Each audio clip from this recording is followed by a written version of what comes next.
Amiche e amici interisti, benvenuti in questo nuovo episodio. Oggi abbiamo un ospite, Eleonora Trotta dal Corriere dello Sport. Benvenuta Eleonora. Ciao Lorenzo, un saluto a te, tutti i tuoi abbonati, iscritti al canale e ovviamente tifosi dell'Inter. Ovviamente qui siamo abbastanza nerazzurri. Eleonora, benvenuta allora nella casa di Passione Inter, esperta di mercato e non solo, la nostra Eleonora con cui spesso ci siamo confrontati perché conosci molto bene anche Cristian Chivu, allenatore, un po' le persone anche che lavorano con lui e quindi vorremmo approfittare di questo appuntamento per fare anche una sorta di primo bilancio di quello che è il lavoro di Cristian Chivu fino a qua all'Inter. Integreremo poi anche con delle discussioni sul mercato, anche con delle domande e curiosità che sono arrivate dal club di Passione Inter su www.passioneinter.club, la nostra community che ci sostiene. E io allora vado subito dritto e ti vorrei chiedere intanto, tu avevi espresso diverso tempo fa un'opinione molto forte su Cristian Chivu. Ti chiedo allora se la confermi e che cosa hai visto fino a qua di Chivu all'Inter. Confermo assolutamente che per me Chivu già da oggi, ma in realtà già da settembre-ottobre è un allenatore da Real, da Barcellona, da top club, perché ha quella visione moderna, quella visione internazionale per lavorare con un gruppo di giocatori formato da giovani e esperti. Oggi tante squadre richiedono, no, allenatori con queste caratteristiche. Se pensiamo, Lorenzo, al mercato che ha avuto Fabregas o anche a quello che è successo con Xabi Alonso, quindi allenatori giovani, allenatori moderni che sanno lavorare in un certo modo sia sul campo sia davanti ai microfoni. Per me oggi Lorenzo Chivu come Mourinho, cioè un allenatore che davanti ai microfoni prende sempre 10, sempre. Sì. Sempre, non sbaglia una dichiarazione, lo dicevamo già la scorsa estate, lui si è confermato quindi per me allenatore top per il campo, allenatore top per i giornalisti, allenatore top anche sul mercato. Poi un conto è ovviamente chiedere, un conto è essere accontentato, però lui ha assolutamente quel carisma e quella personalità per chiedere tutto quello che vuole.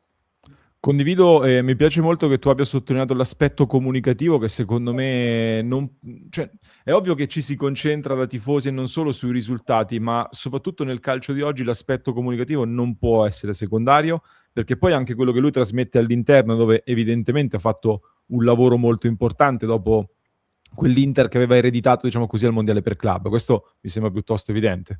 Sì, io guarda Lorenzo, a Milano ho conosciuto diversi giornalisti di Parma, in realtà già li conoscevo, poi ci siamo presentati e visti dal vivo, abbiamo parlato di Chivu, anche loro hanno detto per noi non c'erano dubbi su l'avventura di Chivu all'Inter, nel senso l'abbiamo visto qui, abbiamo imparato ha imparato a capire come lavora lui sui giocatori e ricordiamoci quello che si diceva su Bonnì. Chivu vuole Bonnì, un flop, vogliamo paragonare Bonnì a Lucca? Ti ricordi Lorenzo quello che dicevamo anche la scorsa estate? Si critica tanto Bonnì a 25 quando in realtà mi sembra che il Napoli ne ha spesi pure di più per Lucca. Che fine ha fatto Lucca? Un gol al Nottingham, ma diciamo che la strada è ancora molto lunga, molto lunga. E perché Lucca va al Nottingham? L'abbiamo detto tante volte, il promotore di Lucca è uno dei più potenti al mondo, ha ottimi rapporti con una serie di società, in particolare con Nottingham, e quindi Lucca va lì anche per una questione di relazioni, ok? Quindi detto ciò, oggi non c'è paragone tra il salto che ha avuto Bonnì e quello che ha avuto Lucca, e non c'è paragone dal mio punto di vista tra Conte e Chivu. In questo campionato Chivu per me vince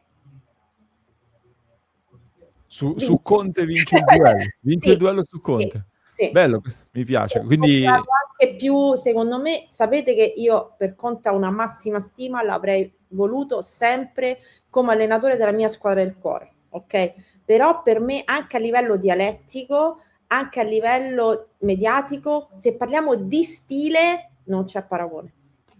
ecco, tra queste, diciamo, in questo confronto emerge anche un altro discorso, dove nei giorni scorsi io ho detto e unisco le domande che arrivano dal club di Emilio, Michelangelo e Francesco, del nostro club di Passione Inter, che avevano delle curiosità anche a livello di mercato e di quello che quindi decide Cristian Chivu. Ti dico che ci sono ancora diversi tifosi allora che chiedono e dicono Chivu è stato messo lì perché poi non avrebbe avuto grosse pretese sul mercato, eccetera. Assolutamente no, Io ti assolutamente dico, no. io ti dico, dimmi che ne pensi tu, che per me la grande differenza è che Chivu non fa il Conte Esatto. all'esterno, cioè E non fa Conte... neanche il Gasperini. ecco, esatto, esatto. Quindi possiamo, tu che ci dici, ecco, da dentro, che cosa sai su Chivu, quanto chiede Esatto. anche sul mercato? Allora, in assoluto, Lorenzo, come hai precisato tu, non dirlo davanti ai microfoni non significa non dirlo nelle segrete stanze. Noi siamo abituati ad allenatori come Conte e Gasperini. Io, vivendo e lavorando a Roma, ovviamente conosco ancora meglio le dinamiche, no? Dei giallorossi e del mercato. Ecco, Gasperini, Lorenzo, quante volte si è lamentato? Beh, anche a gennaio, non solo, diverse volte, Quanto ha sì. speso la Roma a gennaio? Eh sì, ha fatto forse il mercato migliore sulla carta del campionato. Vogliamo dare un voto a Malen? Dopo ieri soprattutto. Esatto, possiamo dire che la Roma ha fatto un buonissimo mercato a gennaio? Sì, sì, sì, direi di sì. Secondo te Gasperini era soddisfatto? Ah, l'ho anche detto Esatto. sostanzialmente, l'ho fatto anche capire, sì. Quindi, okay, se diciamo un marziano, no, invece del mercato, leggesse solo le parole di Gasperini, dice: "Caspita, la Roma non ha comprato nessuno". Okay, questo per dire che dobbiamo assolutamente scindere le dichiarazioni dal mercato, okay? Sì. La scorsa estate cosa diciamo? Chivu vuole un difensore esperto. È arrivato Akanji, che comunque ha risposto alle aspettative. Qual è il giocatore che Chivu ha sempre desiderato e che l'Inter non è riuscita a prendere? Koné. Chivu voleva Koné in estate, Chivu voleva Koné a gennaio, ma ottenere Koné, Lorenzo, non era facile. La Roma non poteva assolutamente permettersi di vendere Koné a gennaio, l'abbiamo sempre detto, per la Roma Koné è incedibile. Da qui all'estate si apre un capitolo, si apre un mondo, perché c'è il mondiale, perché ci sono tante società interessate e resta da capire se l'Inter può fare un'offerta importante, perché ad oggi, Lorenzo, sotto i 55-60 la Roma non si siede per Koné. Quindi molti tifosi dell'Inter magari sono rimasti delusi al mercato di gennaio, però Lorenzo, io ero lì a Milano, non c'era un tifoso di una grande squadra felice. Tifosi del Milan erano delusi, tifosi della Sì. Juventus erano delusi, tifosi della Lazio erano delusi, tifosi dell'Inter erano delusi. Solo i tifosi della Roma hanno potuto in qualche modo festeggiare, quelli del Cagliari, comunque di altre società tra virgolette minori. Per il resto l'Inter forse sì, poteva fare qualcosa in più, però alla fine, Lorenzo, prendere Koné a gennaio, lo abbiamo sempre detto, era impossibile. E allora ti chiedo, mi sembra evidente che quindi Chivu abbia palesato di nuovo questa esigenza di un centrocampista Assolutamente. molto differente rispetto a Sì. quelli che hanno in rosa. Tra l'altro lo stesso Chivu, dopo il mercato, non mi ricordo dopo quale partita, ma negli ultimi giorni ha anche dichiarato che lui comunque aveva fatto delle richieste da allenatore al mercato, quindi lo ha anche detto pubblicamente. Quindi questa esigenza di un centrocampista con quelle caratteristiche lì rimane, e visto che hai citato Koné, hai citato la Roma, ecco, non ti nego Nora che tanti tifosi interisti, anche la nostra community, in casa Roma guardano diversi profili tra Ndica per la difesa, eventualmente si sta parlando, c'è qualche voce, ti chiedo conferma, su Pellegrini, c'è lì, che cosa sta succedendo? Allora, Magari svilarlo lo possiamo escludere invece? Sul tema sì, portiere. tutta la rosa della Roma. Ha detto che Lorenzo negli anni, a partire da Chivu, no? Sì. Roma e Inter comunque hanno fatto diversi affari e alcuni giocatori poi sono stati presi all'Inter a zero, ok? Quindi sicuramente ci sono state tante operazioni. Allora, partiamo da Selic. Confermo assolutamente che Selic ha ricevuto offerte concrete dall'Inter, dallo Juventus e da alcuni club stranieri. Al momento c'è una distanza enorme tra l'offerta della Roma e la richiesta di Selic, perché la Roma arriva a circa 2,7, 2,8, massimo 3, intorno ai 3 con i bonus. Selic vuole 4 milioni di euro a stagione. Cifra importante. Ma Pellegrini, sì, che possono essere dei nomi per l'Inter da tener d'occhio? Quindi... Pellegrini, Lorenzo, ti ricordi tante volte, anche quando veniva criticato molto, diciamo, guardate che comunque Pellegrini è un giocatore che ha mercato, che ha Ai molti tempi di estimatori, Inzaghi ce ne parlavi tu spesso, tra esatto, l'altro. molti estimatori in Italia. Poi Lorenzo, l'agente Pellegrini è lo stesso di Zaleschi, ok? Sì. Quindi i rapporti con l'Inter ci sono. Oggi la situazione di Pellegrini è la seguente: Gasperini rinnoverebbe il contratto a Pellegrini, Per Gasperini Pellegrini è un giocatore importante, è un giocatore che può dare il suo contributo. La società Roma, intesa come proprietà, non è così d'accordo, nel senso, in passato la proprietà ha in qualche modo stabilito che questo sarebbe stato l'ultimo anno di Pellegrini. Quindi c'è sia un tema di, tra virgolette, c'è sia un tema che riguarda la società, ma c'è anche un tema economico, Lorenzo, perché oggi Pellegrini con i bonus arriva a 6 milioni di euro. Ok, con i bonus. Ragionando in termini economici, la Roma quanto oggi potrebbe offrire a Pellegrini? 2,5? 2,7? Okay. Secondo te un giocatore in scadenza, anche se è legatissimo alla Roma, accetterebbe una cifra così bassa? Da capire. Certo è che Gasperini rinnoverebbe il contratto a Pellegrini e che l'Inter prenderebbe oggi subito Pellegrini.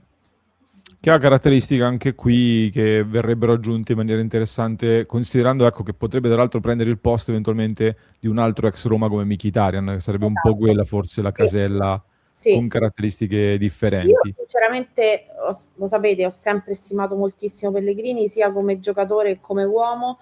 Comunque uno versatile, può giocare in più ruoli, è un giocatore dinamico nel calcio moderno, ci sta, ha avuto degli infortuni, però in linea di massima ha saputo in qualche modo fronteggiarli e gestirli al meglio. È un giocatore che dà comunque sempre il massimo in campo e anche alla Roma secondo me lo sta dimostrando.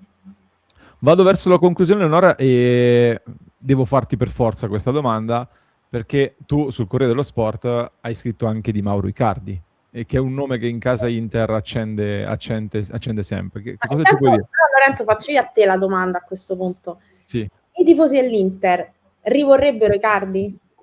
Secondo me siamo al 50-50 addirittura. Secondo me siamo... dove schieri? A me io ho calcisticamente un debole per Icardi, però penso che in quest'Inter non c'entri più nulla ormai a livello tecnico. Ci sta, quando le storie finiscono poi è difficile insomma vederne altre. Posso dire che sicuramente Icardi è legatissimo all'Inter, vuole molto bene all'Inter, vuole molto bene ai tifosi dell'Inter, quindi magari nella sua testa un ritorno romantico c'è. È uno che ha conquistato, devo dire, Lorenzo, totalmente anche i tifosi del Galatasaray. Nel pezzo che ho scritto anche sul sito del Corriere dello Sport ho ricordato che tanti bambini si chiamano Icardi, proprio Icardi. Lui ha spopolato con una canzone che è diventata famosissima in Turchia. C'è stato molto dibattito per la trattativa con la Juventus, che assolutamente, Lorenzo, confermo, tutta la Juventus voleva Icardi, tutta, per una serie di motivi il colloquio si è interrotto, ma Icardi è stato a un certo punto molto vicino alla Juventus, che gli aveva garantito un contratto di fino a giugno con rinnovo automatico di un altro anno a 7 milioni circa in caso di 10 gol e qualificazione alla prossima Champions League. Da capire se ci sarà il rinnovo col Galatasaray, bisogna aspettare le elezioni presidenziali e da capire se arriveranno anche offerte dal Qatar e dall'Arabia Saudita. Ricordiamoci che anni fa ad Icardi è stato offerto un contratto da 40 milioni di euro all'anno dalla Hilal, che lui poi ha rifiutato per motivi personali. Quindi cifre comunque importanti anche quelle che metteva sul piatto la Juventus per Icardi. E palestra infine, Leonora? Palestra, Lorenzo, anche qui stiamo parlando di un giocatore che raccontiamo da mesi, dalla scorsa estate. Lui oggi ha una valutazione di 45 milioni di euro. L'Inter è sicuramente interessata, la Juventus l'anno scorso ha mostrato un interesse concreto, la Roma a gennaio, prima di prendere Recia, ha offerto all'Atalanta 20 milioni di euro. L'Atalanta poi ha deciso di trattenerlo, l'ha venduto in prestito secco al Cagliari perché ovviamente non voleva perdere il controllo. Io dico e continuo a dire Inter e Juve e Napoli, occhio alla Premier League, perché dalla Premier possono arrivare offerte importanti per Palestra, che in linea di massima verrà ceduto al miglior offerente la prossima estate. Eleonora, è stato un grande piacere averti qui su Passione Inter. Invitiamo poi, potete seguire Eleonora su X, chiaramente con tutti gli aggiornamenti di mercato. Grazie mille. Grazie Lorenzo, un saluto a tutti. Vi ricordo che in descrizione trovate un link, se volete lavorare con noi abbiamo una posizione aperta, quindi potete candidarvi, il link è in inglese ma chiaramente la posizione lavorativa è in italiano, trovate anche il link per il club di Passione Inter, per supportare il nostro progetto, iscrivetevi al canale se non lo avete ancora fatto perché siamo quasi ai 100.000 iscritti, vi lascio con un approfondimento che trovate in descrizione per chi ci ascolta in podcast, per chi ci segue su YouTube invece vi basta cliccare qui.